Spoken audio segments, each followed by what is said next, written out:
One, we are live. Hello and welcome to PropTechBuzz, a podcast channel where we talk to PropTech founders and CEOs from all over the world and learn from them how they build and manage world-class PropTech companies. So today I'm thrilled to have with me Yevez Perez, who is the chairman and CEO at Workbnb. It's an online travel experience for traveling workers. I will keep the definition short because we are going to use this conversation to learn from Aves what exactly is Workbnb, what is the value proposition, and what is the problem it is trying to solve. So let's get in. Before we get in, actually, I would ask all my audience to hit that subscribe button. And I just want to announce also to all my audience that we hit that a golden number 1000 subscriber. It was a lot of hard work to arrive at that number, but thank you. Within the first 4 months, PropTech is a very niche industry anyways, and having 1000 subscribers, I think I would wear it like a badge of honor. So thank you for your support. And if you have not yet subscribed and you are interested in this field, we have got some fascinating guests in the days to come. So do not lose out on that. So hit that subscribe button. With that, let's welcome our guest today. Yevez, welcome to PropTech Buzz. How are you doing today? I'm doing good. Thank you for having me. Thank you for reaching out, and congratulations on 1,000 subscribers. Like you said, PropTech is a niche, so that is a badge of honor, my friend. Yes. Thank you. Thank you. Thank you. And I hope our numbers will go up after this podcast as well, because I've been following you a little bit. I bumped onto you, I think, somewhere mid of this week, and I've been following your feed, and I think you're onto something very, very exciting, and that is why it piqued my interest. I got to you to have you on my podcast, and thanks for accepting my invite. Absolutely. Before we get into Workbnb, which is the meat of the conversation today, very, very curious to know about your career trajectory and your transition to starting Workbnb. Oh man. So I'll keep it interesting. So if somebody ever asked me like 5-6 years ago, are you planning on starting a tech company? I would have told them, you're crazy. Like, I don't know nothing about tech. So I had no career ambitions of being a tech entrepreneur. It just wasn't anything that I could foresee for my life. And, I was kind of like a fun, guy, kind of like living like a fun life where it was like, I was doing a lot of like more like consulting work, marketing work that was kind of like interesting in what I found interesting. So, but at the same time, like, I just didn't see myself in this space. So what really kind of, made it happen was my mom called me out of nowhere. And she was telling me that her vacation rental business up in Reno was taking off with some traveling workers that were coming to Reno, and they couldn't find housing accommodations. So she literally told me like, hey, I bought you a plane ticket. You need to be here tomorrow to help me open up some apartments. And I was like, what? Like, I've got a whole life and all these things I got to do, but, I figured if I'm ever going to get invited again to Thanksgiving, I better get on this plane. So, at first I just thought I was going to help her open up some rentals. And then that's when, she asked me to kind of like look at the business from a marketing lens. And that's what really turned me on to this. Mm. So this was a problem from your mother, but did it have a significant problem in the market as well? Yeah, so that's what I had really kind of like discovered was that when you talk to these companies, you find out that they don't have like one single source of or a tool that will help them with their housing needs. So they will use like a whole tool bag of resources, such as like real estate agents, relocation companies, corporate housing companies, kind of like these extended stay motels, and in some cases, just really like whatever is available. But it, you know, it even goes deeper than that. In a lot of cases where the work is in rural areas, you know, they will put workers in campers and man camps. And, you know, I mean, these are like really primitive, like housing conditions. So I just figured, you know, there's got to be a better way. And that's where I just started to just dive into this and figured out that I could really like, you know, make this into like a real thing.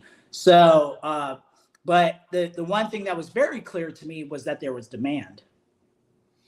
So help me understand. Give me another example of. So you're talking about when you say rentals for traveling workers. What is the duration of travel? What is the duration of stay that we are talking about?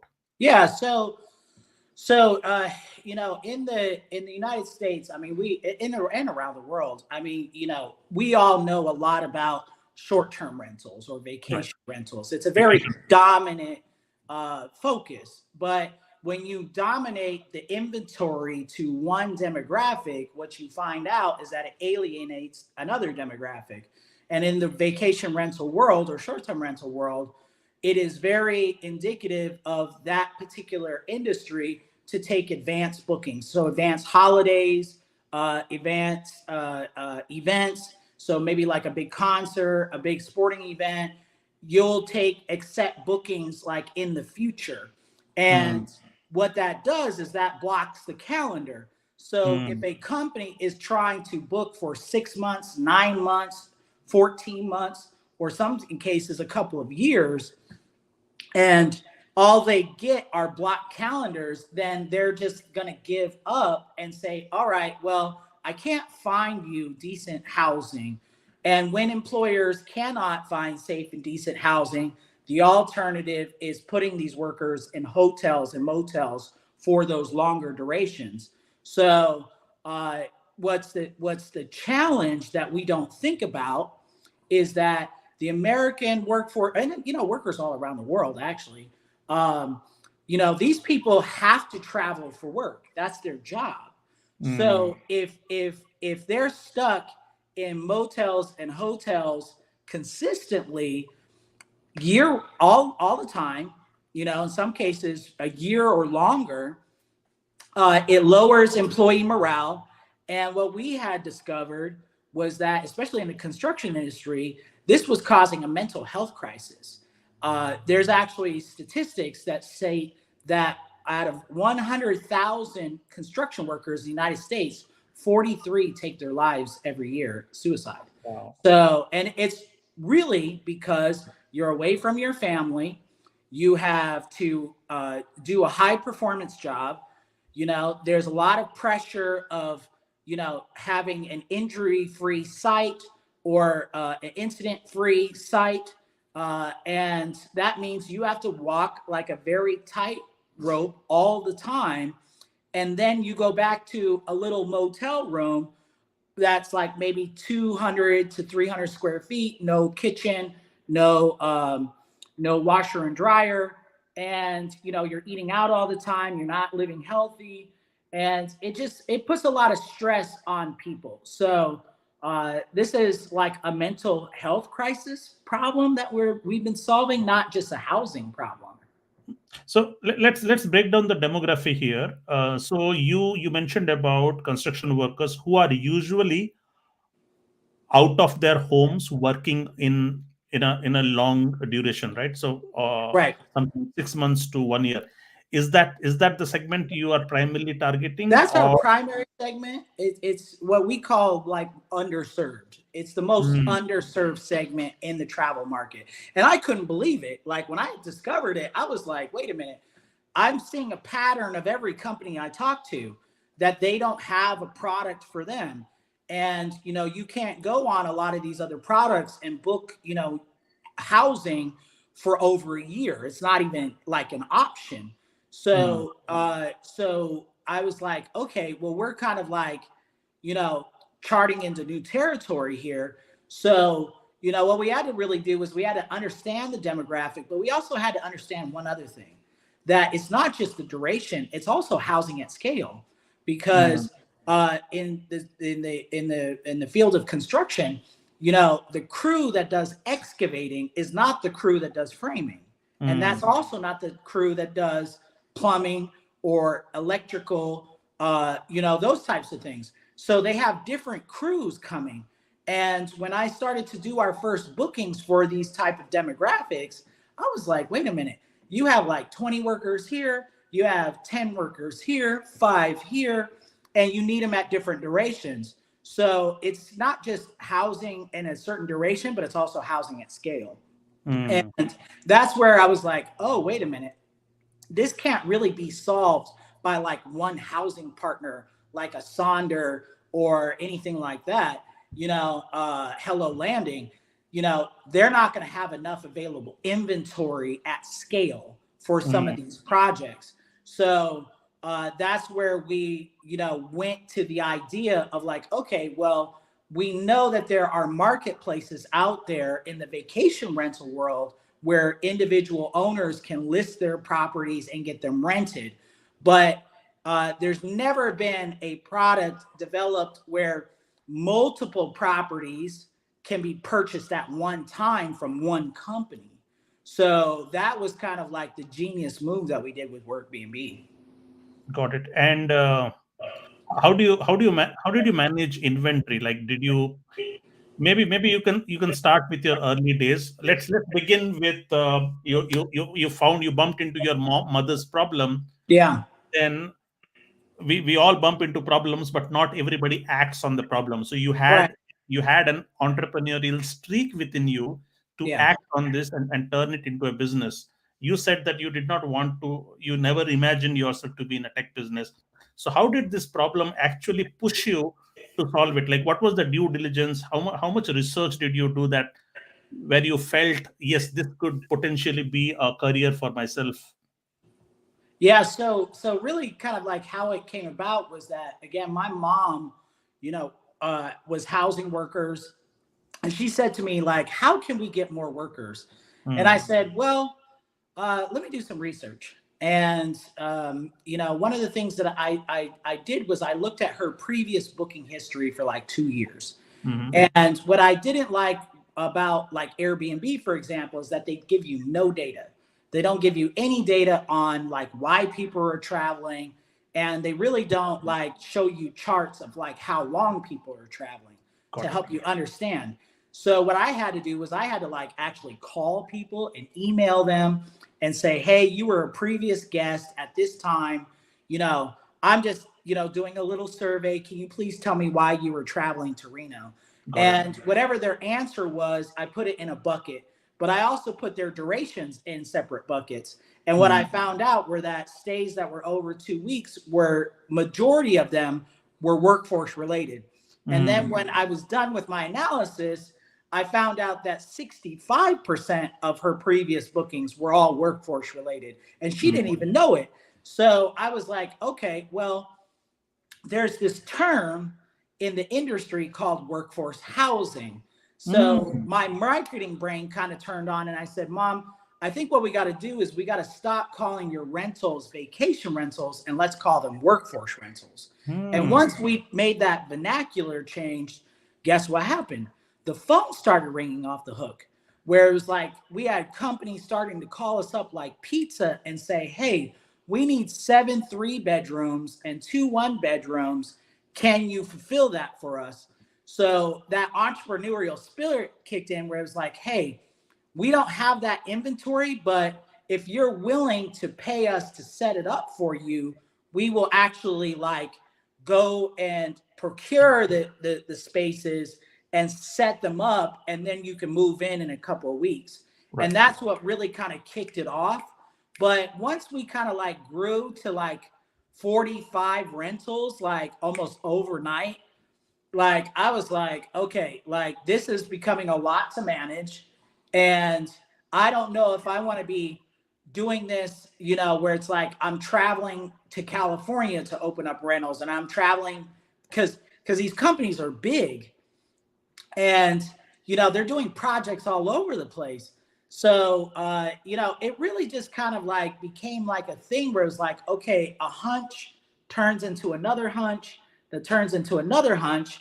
And then when you see that pattern of problem not being fulfilled in other markets, it's like, okay, maybe there's a tech solution that can actually solve this. So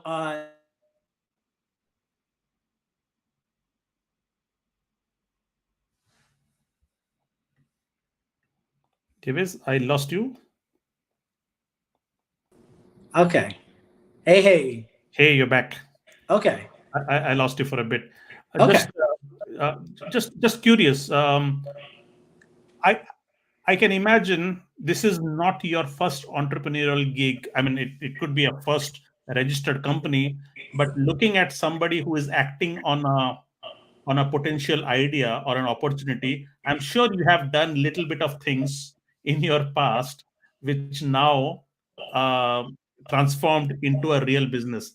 Were you entrepreneurial as a child, as a student, as a college kid? So my mom kind of like instilled some entrepreneurialism in me because she was annoyed that I kept asking her to buy stuff for me. You know, like my mom had a pretty good corporate job, and I was into basketball, and I would go up to her and I would say, "Hey, mom, I want these new Scottie Pippen shoes from Nike." And they're like $250, and my mom's like, "Here, I'm gonna help you out."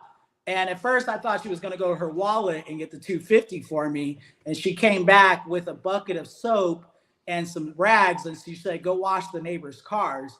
And at first, I was like so mad at her because I was like, "Wait a minute, like, can't you just give me the money?" But what I did was I marched off with an attitude, and I knocked on the first door, and the neighbor goes, "Oh yeah, I'll pay you extra if you detail the wheels pretty good." And I was like, wow, like I actually can get paid. Like I didn't really think it was that easy. But what I learned was to knock on doors. Right. And when you get into any kind of like business, you're really kind of like putting yourself out there. So I had that in me from a young age. Right. But I tried to be an entrepreneur in like my mid 30s, and I was never really that successful because I wasn't really passionate about like the idea. Like it was kind of like I thought I had a good idea, but I didn't really know how to start a business. I never really looked at like a business model canvas before. I never took any kind of like classes or courses before. But once I kind of got into marketing and sales, that's where I really like learned the hustle. And I was like, okay, you know what? Like I'm kind of battle tested. And if I start this thing, I know I can make a sale. I've been battle tested and I know how to do research. Right. So at least I know I could build one side of the business. And maybe if I get enough traction on Workbnb, I can bring a team together to then take it off. So that's what we really did. Got it. Yeah, I suspected you had some entrepreneurial streak in you already. So, and the credit goes to your mom. So let me ask some questions within the business. So, how do you manage inventory? Is the inventory scattered, or are there inventory within a certain geography? Like, is it clustered in a place? How do you manage? I'm hoping it is scattered, right? It's really scattered, and it's really just because of a few reasons. So over the last couple of years, the golden age of Airbnb has really kind of like been on a decline because the vacation rental industry has become like oversaturated, and that's just you know macroeconomics. I mean, too much supply, not enough, and again, it was like one thing after another. It was like COVID hit, then when people thought COVID was over, Omicron hit, and that really kind of messed up a lot of travel plans. And then all of a sudden now we're in a recession, right? So all these compounding factors have really taken a toll on inventory. So there's like now like a lot of like low occupancy. And what has really like been an appeal to a lot of people is that during COVID, when vacation travel was like nothing, nobody was traveling. Right. The workers were the ones that were traveling. You know, if you actually look at all the historical data on COVID, all of the government, governors, everything was saying, you know, people stay at home, but essential workers, that was the key word, essential workers could travel. So a lot of people who had vacation rentals for the first time were hosting construction workers, medical workers, engineers for the very first time. They have never had this guest before. So when they heard the name Workbnb, whether it be through an article or through a podcast interview, they were like, wait a minute, I just did a booking with some construction workers and I loved it. They don't party. They take good care of the rentals. Can I get more of this? So, you know, we have people reaching out to us from all over the United States saying, hey, I want more bookings like this. My other rentals are experiencing like really low occupancy. And if I get a booking for like 9 months, that's 100% occupied for 9 months, you know? Got it. So once it sinks in, people start to see like, oh, wait a minute.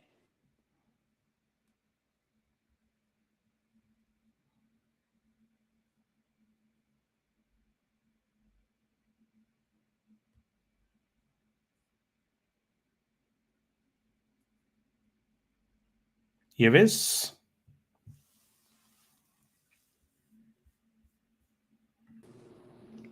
Yeah. Okay. Yeah, I I'm here. Yes, You know I what? lost it for You a know bit what I again. did? I unhooked some of my devices off the internet, so I'm not pulling from different devices. That's possibly what's going on.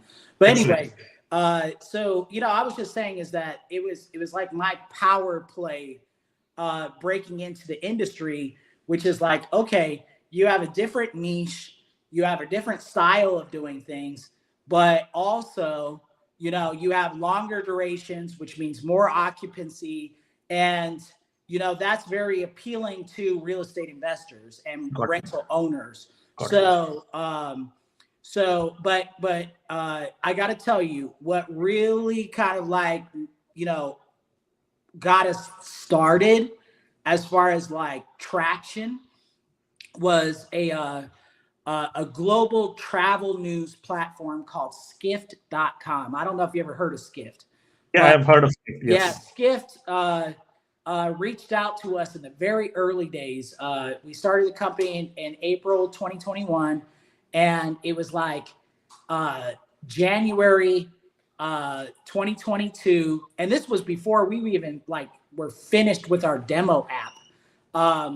But the corporate travel editor from Skift reached out to us from Paris, and I'm getting a call from Paris, and you know I have no idea.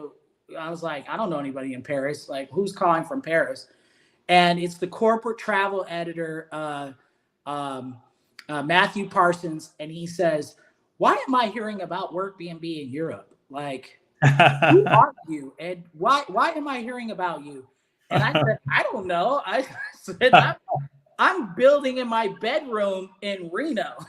Like, you know, but he's like, tell me your story. And, you know, I was telling him my story. And we were housing construction workers and medical workers and this and this and this. And he said, well, why is this so important? Why now? And I said, well, the US government just passed a $1.3 trillion Infrastructure Investment Act, which is going to cause 12 million construction workers to travel for the next 10 years. It's being dubbed as the infrastructure decade. And literally he was like, oh my God, like, hold the phone, like, let me do your interview right now. You know, he did the interview and he posted it like that Friday. And that article went around the world, you know? So it was like, all of a sudden I'm getting calls from like property owners in Australia and property owners in Europe, London, here, there, where it's like, hey, how do we get our properties on the platform? And I'm like, well, I'm still building it. Okay. So let me ask you a couple of more questions there. Sure. So the essential workers accommodation, I was not aware of the niche. So thank you for educating me. Are there, so is this a niche already? Like, are there other players who are addressing the same demography or same? Not really, and I'll tell you why. Here's the thing, the majority of the competition are focused on white collar business travel. In Mm, fact, if you look at the category of business travel, it only defines business travel as convention, business meetings, stuff like that, where it's right, like, you think of people who dress up in suits and they go and they travel to do that particular work, right? right. Hmm. So, but those are like mid to short term stays, Mm, conventions maybe only a week, mm, and maybe they stay a few days after, and stuff like that. But what they don't really consider is that the other guy in the seat is a journeyman lineman who climbs mm, power lines, right, and he's flying to a city that just got hit by a blizzard, and they mm, need to go out and climb power lines right, to restore power to that city. right. So those particular workers that are on that flight are not traveling to go to a conference, you Mm, know. So it was just kind of like a lack of demographic understanding. But here's the other thing: if you consider this, which is what makes our business so impactful, is that a lot of these workers that are out there doing these hard jobs are black and brown, just like you and me. mm, And, the thing is, it's not very sexy to talk about traveling workers. It's not. mm, I mean, you get to put together more sexy marketing and sexy, what do you call it, websites when it's a bunch of guys traveling in suits with suitcases and they get to go to like luxury, urban properties that are like, in mid-sized condo buildings or apartment buildings. And, that's a more sexier story. mm, Blue collar is not sexy. Okay. It's just not. It's like you think of dirty construction workers, you think of dirty, journeyman linemen or medical workers and stuff like that. And again, that's the thing about innovation.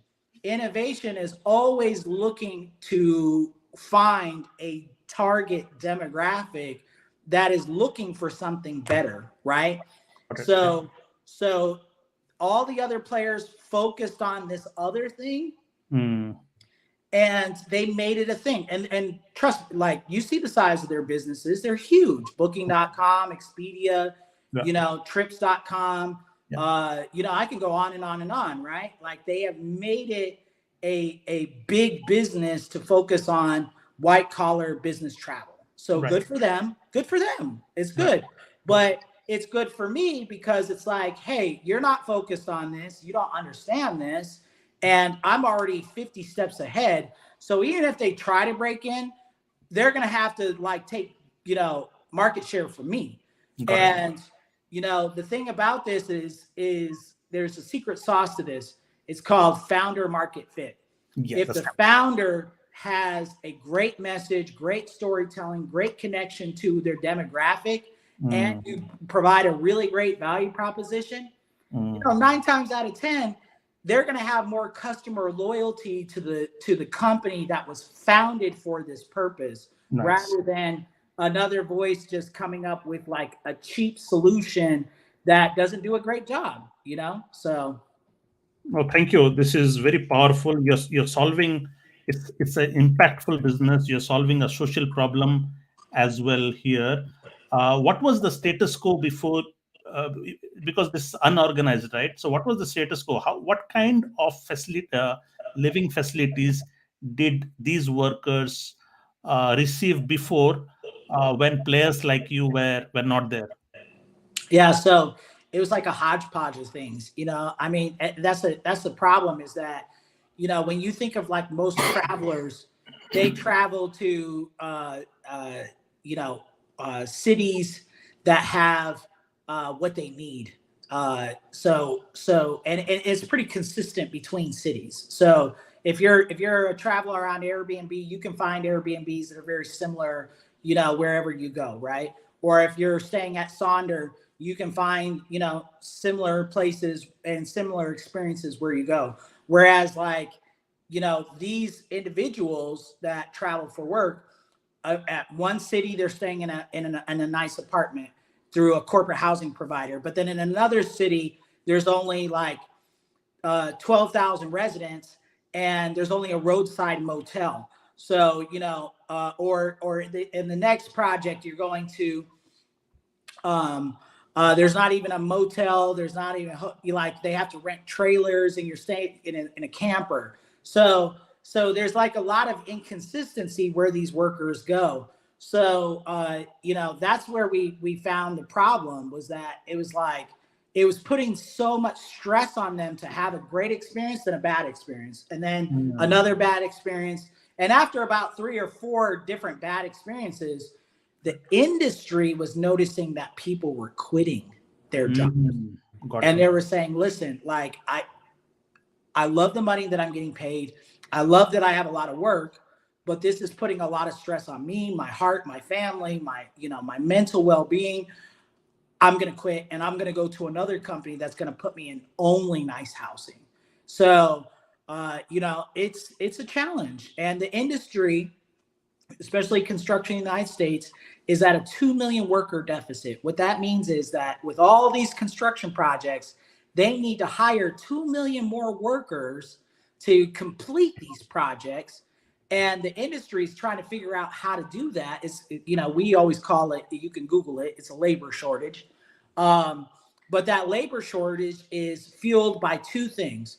The best workers at these companies are at retirement age. So they're like done.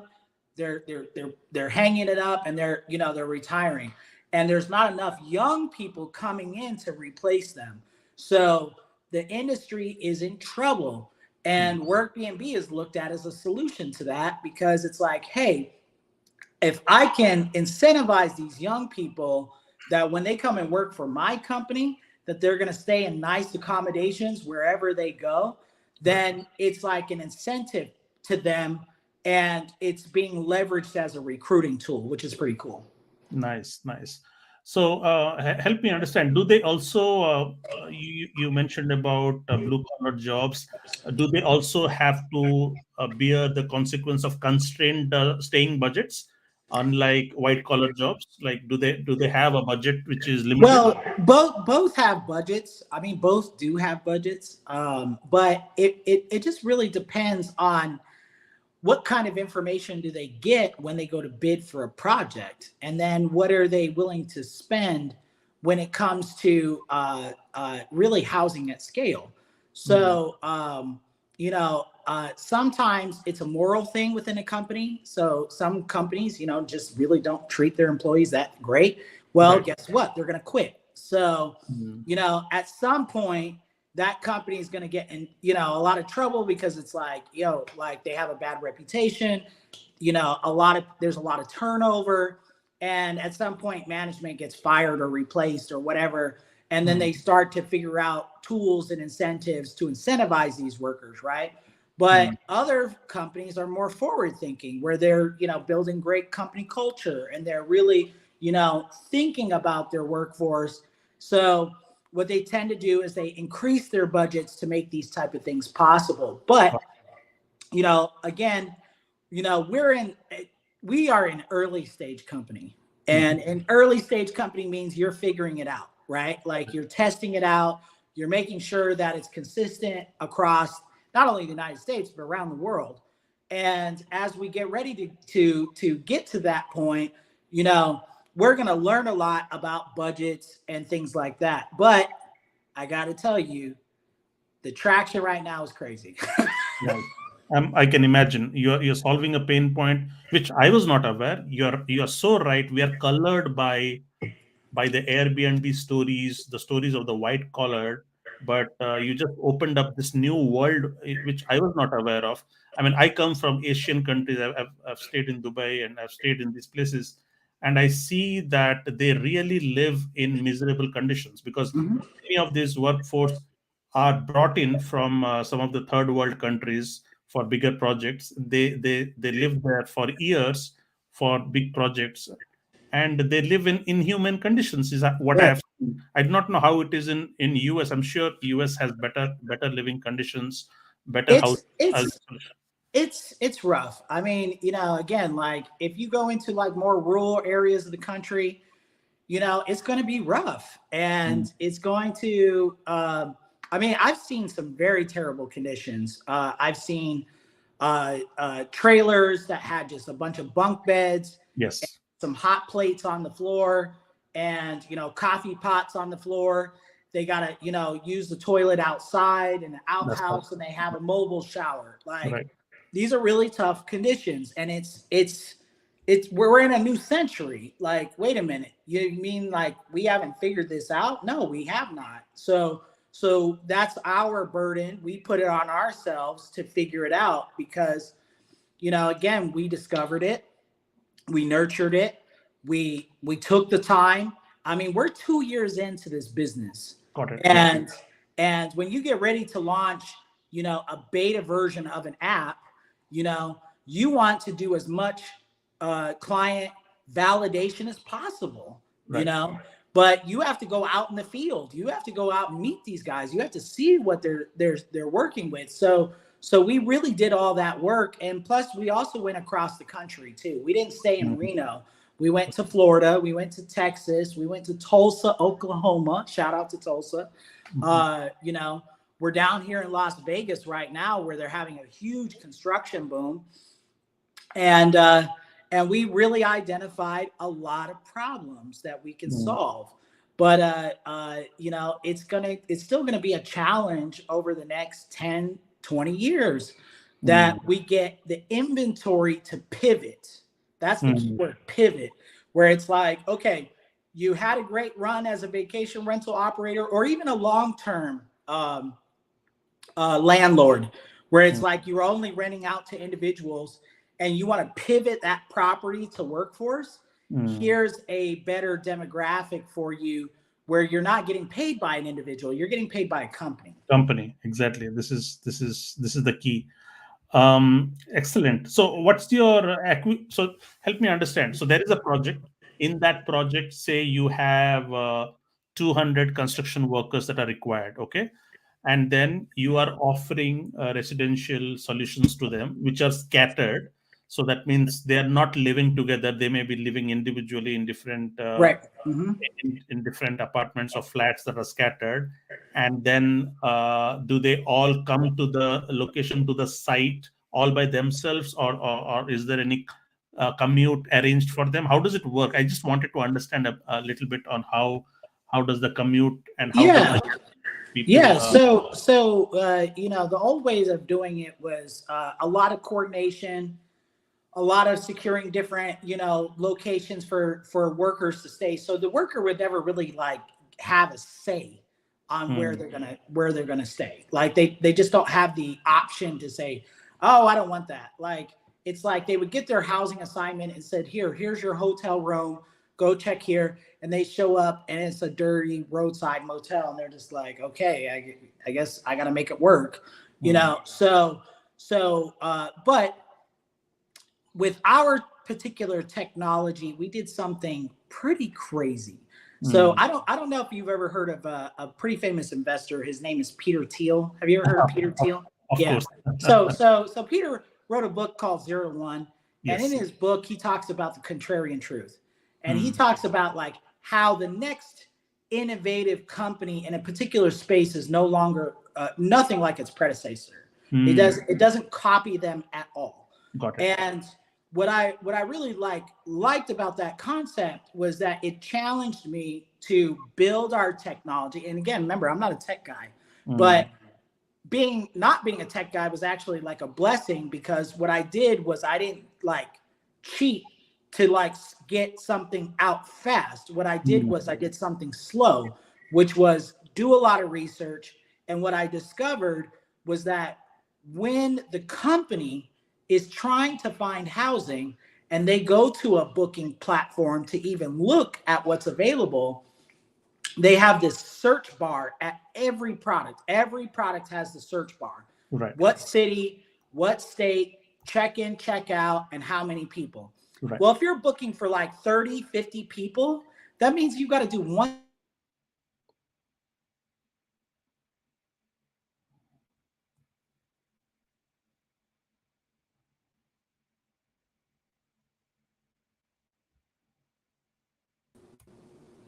Okay, I'm here. I'm here. I'm here. All right. Yeah. So, Yeah. 30, 40 okay. people. Yeah. Yeah. So it would be one search at a time, one booking at a time, over and over and over. And if you're trying to do that 30, 50 times, like, yo, it's a mess. And it takes a lot of time. So what we did was we scrapped the search bar. We said, when we built our product, we said there is no search bar. What they do is they come and they build out their project on our project management tool, where we understand their construction schedule, we understand the crews and how many people there are. And then for the first time, they can drag and drop the employees into certain properties. And when they're done, all those properties are dropped into a shopping cart and they can purchase at one time. And that's never been done before. So it's like you're acquiring a lot of properties. So when you use the word purchase, it's not purchase, it is booking, right? Booking. Yeah, I like to call it more booking because, you know, again, it is a very similar OTA model where it's like they pay us, Workbnb, and we, put them into these rentals. But what's really great is that the host, gets paid out for these longer duration bookings, and they didn't have to spend any marketing dollars to attract this client. So we are that marketing platform. We are it's in the name, Workbnb. I mean, it's easy, and the companies love it, and they're just like, oh my gosh, this is like for us. Okay, perfect. So again, we're in this processing of data, payments, getting them in, sending out payment confirmations, payment payouts. Right. That's the tech. But what's also cool is that it's really truly a marketplace, because what is so unique about what we do that others don't do, ours is a closed marketplace. So what that means is an outsider that wants to be a looky-loo can't just like jump on, put something in a search bar and see what properties are out there. They can't do that. They have to go the B2B route, which is you're a business, you sign up for a business account, you put your EIN, your DUNS number, all these, indicative things of a business. Your account gets approved. And then when you're building out your project information, when you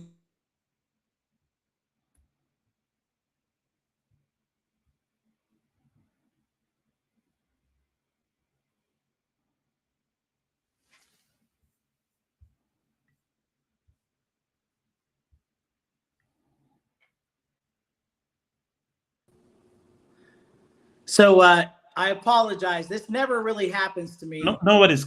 Usually when I do an interview, because I pay for like the highest speed internet, but you don't have to apologize. You can just continue where you left. Sometimes Cox kind of surprises us.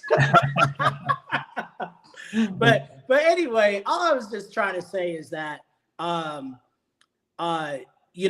having a closed network system allows us to do other features for the properties that need managing. So what we did was we did a 3-app system. We have a booking app, we have a property app where property owners can put their app on, but then we have an app for property managers to manage other people's properties. Because that one thing that we learned about this business is that there are some rich people out here that only want to play golf. Like they have a lot of properties, but they don't want to manage them. And when you're dealing with guests, you're dealing with hospitality issues. You're dealing with like you know, broken pipes or leaky pipes, or, the air conditioning stopped working, or, this, and this, and this, and things need to get fixed. And, it needs to be fixed quickly. So, what we did was we made a true marketplace with real tech to make a connection there so that property managers can get into this and make some money. So that's really cool. Excellent. My question to you is, how do you, so what happens? So after the project is done, these construction workers would move away from that place. So what happens to the places that you have? First of all, what is the acquisition strategy? Like, do you lease these properties out, or it is based on the duration of the project? How does the acquisition work? Yeah. What's really, really cool about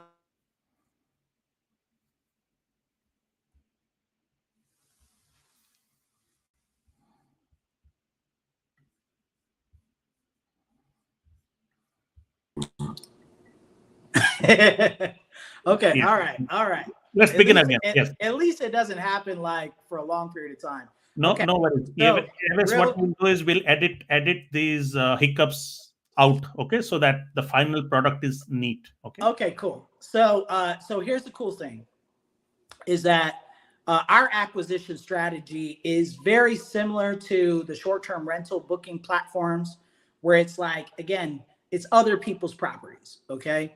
So they have to have insurance. They have to have, verifications of documents and various other types of things. And we have a quality assurance program that verifies properties, because that's the one thing that we learned about Airbnb.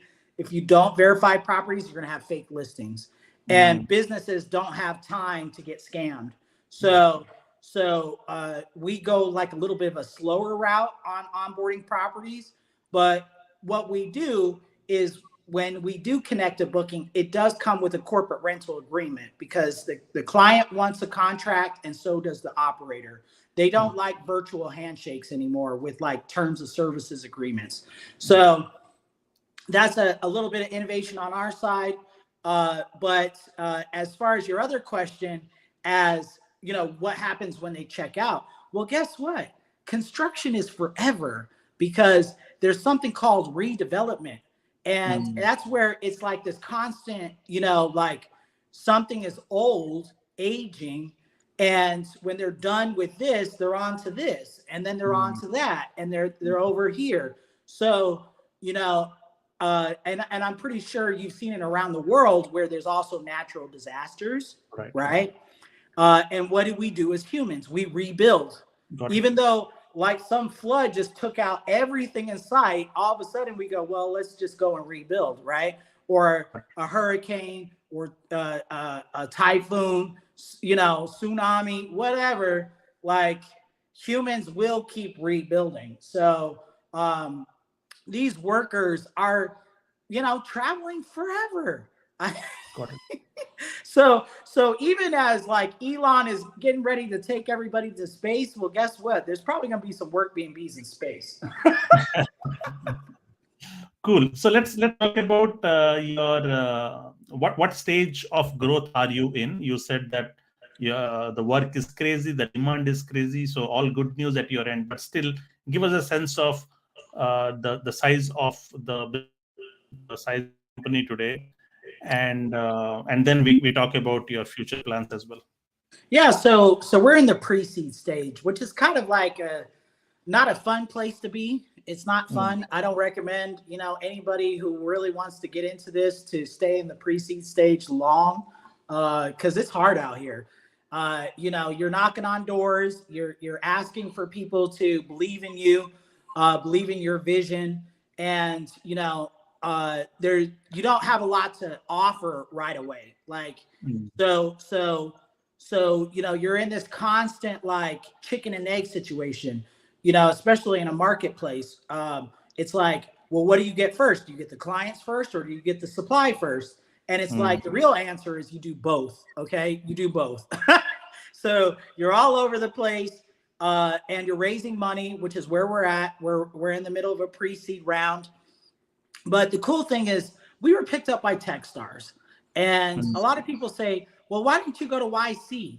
And I said, well, I'm not interested in YC because the thing is about YC is that they're really interested in a bunch of like gimmicky type startups. You know, last year it was crypto. This year it's AI. Like, you know, I mean, like if you can throw anything, you know, trendy on what you're doing, then you're, you know, YC is going to throw some interest at you. But the thing is, it's like, what I love about Techstars is that Techstars really understood the problem that we were solving. They understood blue collar workers. They understood like the mission and the impact that we were doing. And they put a lot of resources behind us. So I felt that Techstars was the better move. And, you know, David Cohen and John Hill, Trey Baker, you know, I can go on and on, just really impacted us from the beginning. And they put us on track to where we are now, which is, you know, early revenue, you know, really great client relationships, but also the network. So, tell us,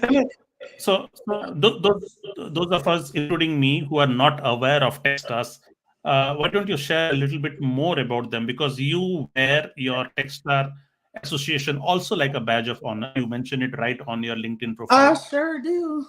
So help me understand, how is Techstar different from, say, YC or other VCs?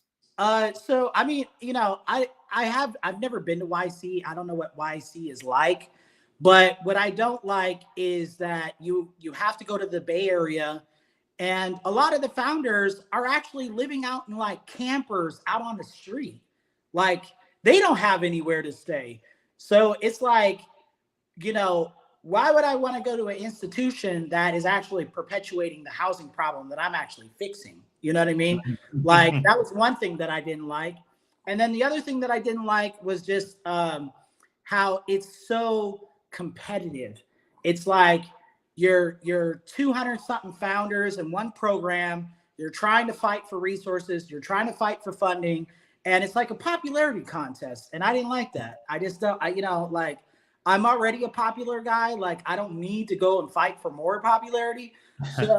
So it's kind of like I wanted to really build great relationships with my mentors. I didn't want to have to fight. I didn't want to have to, you know, crawl over other founders to get to the top.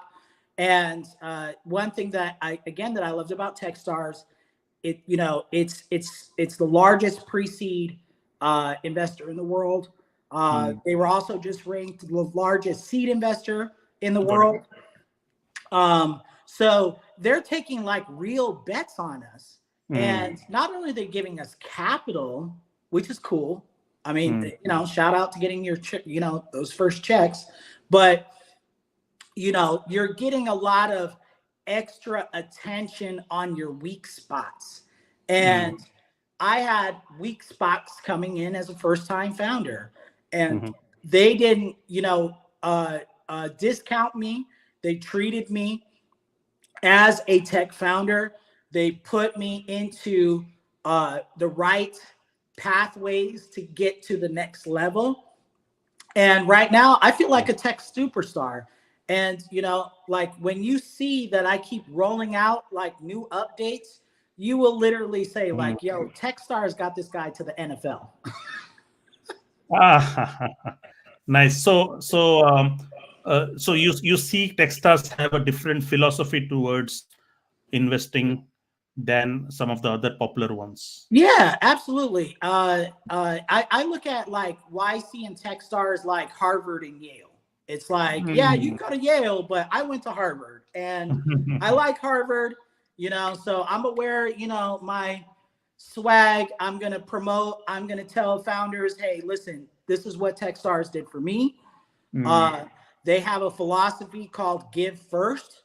So when you're doing kind of like an impact-based business, you know, that's the cool thing. And here's like one other little caveat. And again, I don't want people to think I'm taking shots here, but I feel like YC right now is, you know, entertaining a lot of like companies that are just toys. Like they're building something cool, but it's not really solving a problem. Okay. It's like, oh, we are building AI for this. And it's like, well, is that really solving a problem or is that just a cool toy? Right. Got And they're accepting this last cohort specifically accepted like 50% of their founders had no revenue model and no business model. And I was like, what?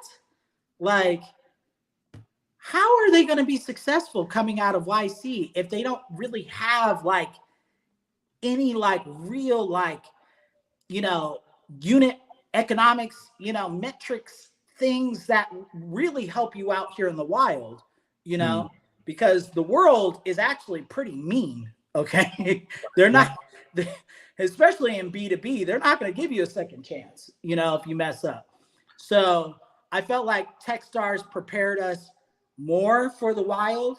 And, you know, we're showcasing it when you Google Workbnb. You'll see that we get press every month. You'll see that we get traction every month. And you'll see in the next month that we're dropping some pretty big stories. Give us a sense of your experience when you applied at Techstars. What made them take a bet on you? Maybe could you shed some light on the conversation, how the conversation was, how long did it take, and what was the process like, whole experience? So the process is actually really stringent. Gosh, I got to tell you, it was like the most intense screening I've ever been a part of. You know, it was like a background screening, right? So, you know, what's your, you know, your history, you know, everything about you, you know, references, this, that, this, and that, right? And they check everything. Okay. I mean, they look under every rock, you know, because they want to be protective of their brand, which great. Then also they want to, you know, look into how your company was formed, your cap table, you know, your legal docs. There's a lot of conversations with the attorneys. So there's that process there. And then on top of that, they don't just accept you because you have a great idea. They want to know your story, and you have to learn storytelling. And I had to submit a video where I had to tell a really great story. And the story that I chose was my friend Prince. He's a really good friend of mine. He's a journeyman lineman, which is the guys that climb power lines. And I had to tell his story about, you know, how his job is the 5th most dangerous job in the world. And he's got to travel, you know, in blizzard conditions and high wind conditions and desert-like conditions to rescue people when their power goes out. And when he's traveling on the road, he's staying in these motels. So I had to like really tell the story. I had to show them what a unit looked like, what a Workbnb unit looked like. And Trey Baker really loved our story. And storytelling is something that, you know, good salespeople know how to do. So I was like, okay, well, I was leveraging that skill to really kind of like give me an edge to get in. And once I got in, that's where actually I found out that I wasn't that great of a storyteller. Like I had potential, but I needed to refine it for my audience, because there's a different story that you tell the client versus an investor versus an advisor versus an employee. So I was like, oh, wow, I really got a crash course education. Got it. Excellent. Cool. So pre-seed, would you be willing to share the pre-seed funding that you received, or that is under wraps? Oh, so yeah, I mean, I'm cool with talking about it. So in pre-seed funding, it's super hard because, you really have to figure out like, what are your metrics, what are your projections and stuff like that. And sometimes you don't have the discipline to put it into spreadsheets the right way, which that was my story. I wasn't that great at spreadsheets, and I wasn't really great at telling that story. I did the research, but it was like, I couldn't really articulate it that well. So even though Techstars invested $120,000, I was able to get some other angel investors to invest another 400. And then I got up to like 850 commitments.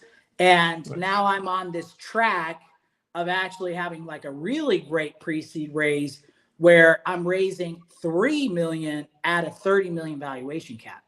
Oh, wow. Nice. And Now that's is very controversial. I'll tell you why.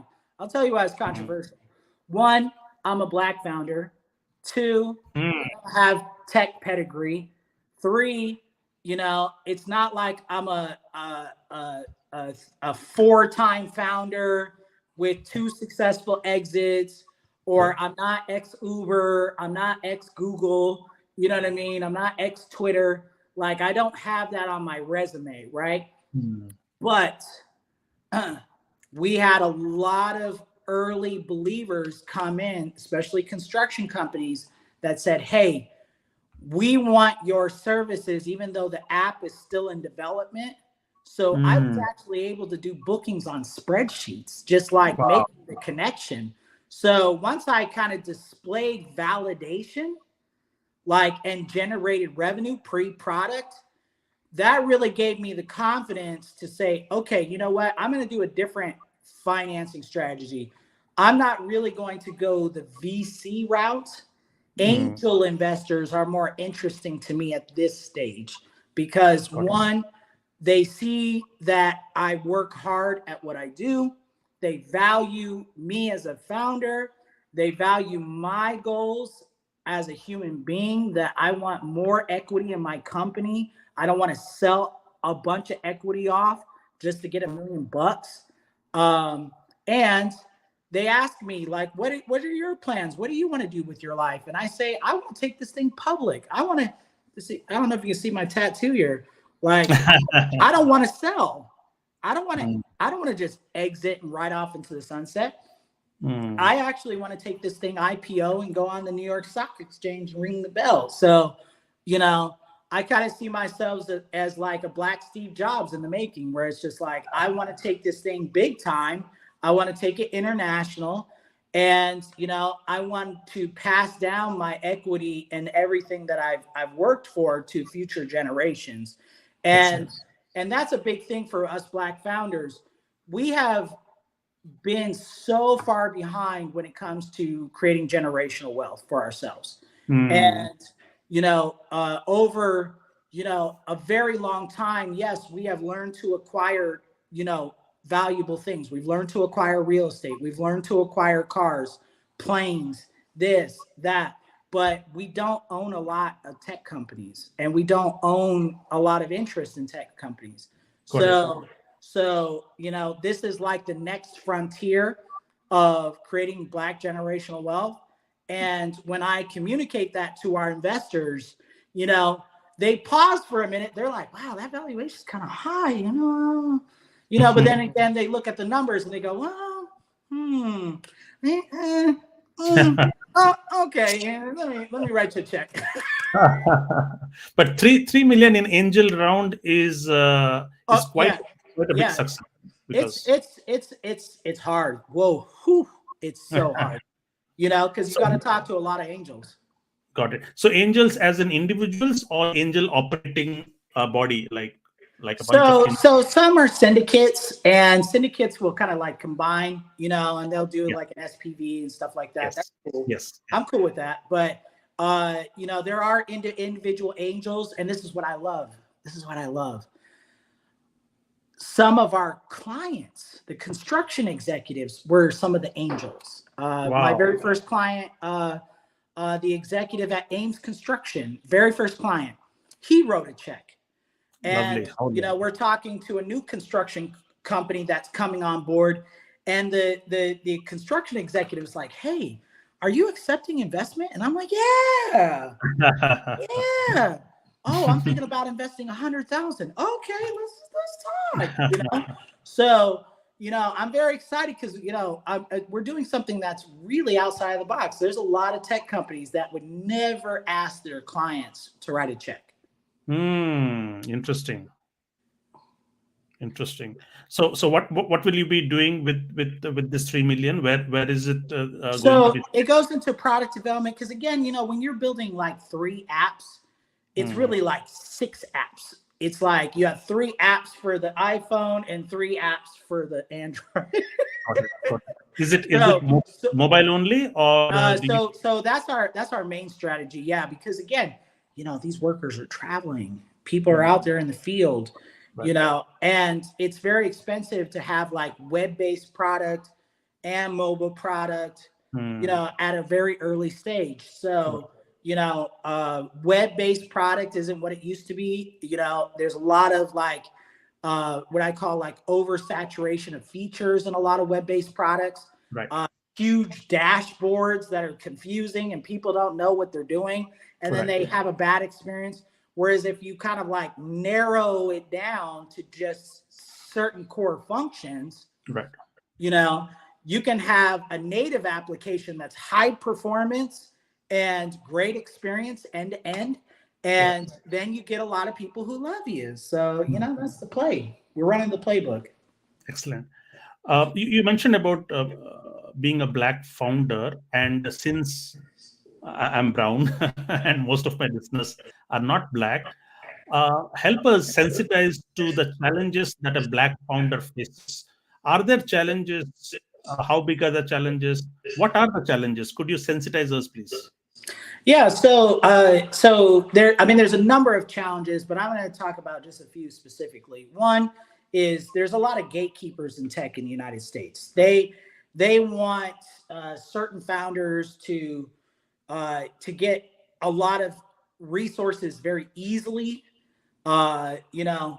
So it's kind of like, again, if you have certain pedigree and we know your family, and or you were a part of this other company, you know these kind of folks get to like bypass all the hard road, like Mm, hence like the paper napkin, right? They could just pretty much write their idea on a paper napkin and get a check. And that's how I feel like if there was a white founder that wrote on a paper napkin what I just told you about Workbnb, that dude would have got a check instantly. mm, Instantly. You know, wouldn't need traction, wouldn't need clients, wouldn't need a good story. Just like, mm, hey, I think that traveling workers matter, and and da da da da da da da da da. And mm, can you write me a check? So gatekeepers kind of like make these things easier and harder for others. Now, mm, here's the other thing that I don't like. What I don't like is what's going on is like a sense of like trust. There's a mm, lack of trust. It's kind mm, of like, well, I don't know if you're the right founder. I don't know if you can do this. I don't know if you can da da da da da da da da, right? And it's basically like saying, well, you basically just don't trust this demographic in general, maybe the way that we're portrayed in the media or on TV or whatever. So you think we're all the same. And if I'm going to give you this money, you're going to go blow it. You're going to not be responsible. You don't know how to manage money. Da da da da da da da. And what it does, it creates doubt, a cloud of doubt. So it's mm, like when you meet us, it's like, I don't know. I need you to have more traction. I need you to have more this. I need you to have more customers, more revenue. Well, wait a minute. This founder over here that only has like a fraction of the traction is actually getting the attention. Whereas like us, we have to have like 100 times, and mm. we can barely get a meeting, Right. or if we get a meeting, it's like, hey, I think you're too early. You're not ready. And you see it in the numbers and funding. The numbers don't lie. Right. So So help me understand. So there is this new wave of funding, diversity funding. Okay, so that means they need to have a pool of their funds on the VC's side, which should go to minority founders, to women founders. Is that not happening? So, I mean, if you look at the numbers again, it's kind of like a marketing spin. It's kind of like, hey, yeah, we want to fund, underrepresented founders, women founders, BIPOC, whatever you want to call it. Those are marketing terms, by the way. And when you go to apply, you get these rejections. And I've been rejected by many of them. I got rejected by one called Overlooked Founders. And I was like, wait a minute, I'm an overlooked founder and I just got overlooked by overlooked founders. You know what I mean? and it's like, okay, but now I'm at Techstars. Now I'm in the middle of a raise. Now I'm kicking ass and taking names. And, it's kind of like, man, we really kind of had to pivot our own funding strategies to get funded. Now, not to say that some founders didn't get funded. I'm not saying that. There are some founders that did get funded, but again, it's not enough, and that's where impact investing really is kind of taking off, which is cool because it's like, okay, well, we want to invest in underrepresented founders that are making an impact on society. So like Citibank has an impact fund, they came to my demo day. They really liked us. We're doing a follow-up thing, and we may get a check from them. But again, it's like, how long does it take to get a check? It takes 6-9 months to get checks out here. And then the Silicon Valley Bank thing didn't help at all. Got it. Yeah. So, a lot of founders are finding themselves in a situation where it's like, well, how do I survive 6, 9, maybe even longer to get a check, And you'll quickly discover that angels are the fastest check writers, not that it's intentionally fast, because there's still a little bit of relationship building. You got to answer their questions. You got to get to know them. They want to get to know you. They want to know you as a founder. Okay, cool. I actually like that process. I like the process of going out, having lunch with them, getting to know them, inviting them over to the house. They get to meet the fam. They get to meet the team. We answer whatever questions they ask. And then, within a week or two, they cut the check. And I'm like, okay, I would rather do this process than beat my head over here with VCs where it's like, yo, good luck. Yeah. So, but the problem with angel is they would not be willing to go ahead with further rounds where the valuation has already gone up. Angels, by the very meaning, by the very nature, are always in the pre-seed round, right?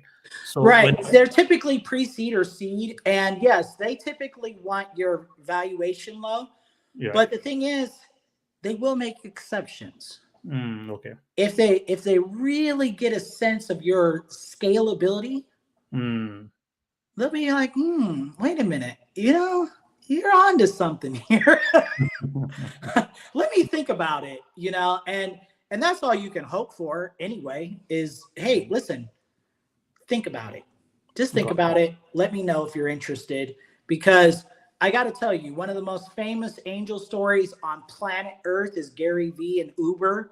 He let go. That was his best friend. He was friends with Travis. Travis is like, yo, I got this idea. And he's like, I don't know. That sounds like a rich person's problem. I don't know if that's scalable. And he rules it till today that he passed on. He skipped him twice. He skipped him twice. And then, 2 years later, he's in New York. He takes an Uber, and then he realizes, oh, wow, they're actually selling time. That's what they sell. And again, I fall into that category. I'm a company that sells time back to companies. That's what I sell. I sell you time. Right. The time that you waste to find properties, the time that you waste on all this other madness, you get all this time back, which is invaluable. And that's what angels like. They're like, wait a minute, you sell time. Okay. I'll write a check. Nice. So what are your plans for the next year or so? Where do you see yourself? What's the market? Which markets are you entering? Which geos are you entering? Give us your future planning. So our go-to-market strategy is very laser focused, and I got to say, you know, I'm always dancing in between the visionary Yevez and like the operator Yevez. Okay. And there are two different Yevezes. Okay. The visionary Yevez wants to get to 500,000 properties by the end of this year. And it's really just because of like uh, uh, an urgency where all these workers are traveling for these construction projects, like I explained earlier about the infrastructure. Like that thing is happening now. Right.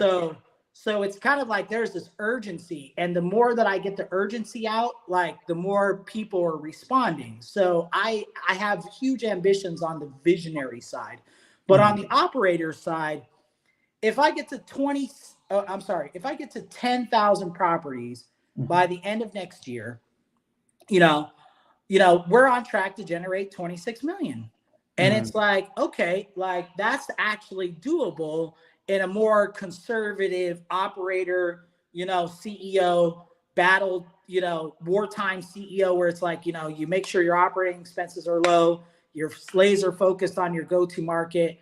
But to get to 10,000 properties, we have a plan, which is to go to markets that have short-term rental regulations that are passed that are making it difficult for vacation rental people to operate.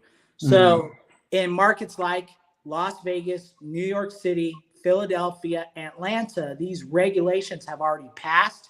They're being enacted. They're causing pain in the marketplace. Here in Las Vegas, there are 10,000 illegal short-term rentals now.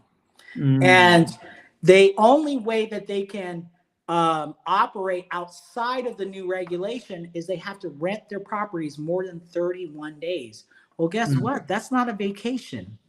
Nobody's taking a vacation for 31 days.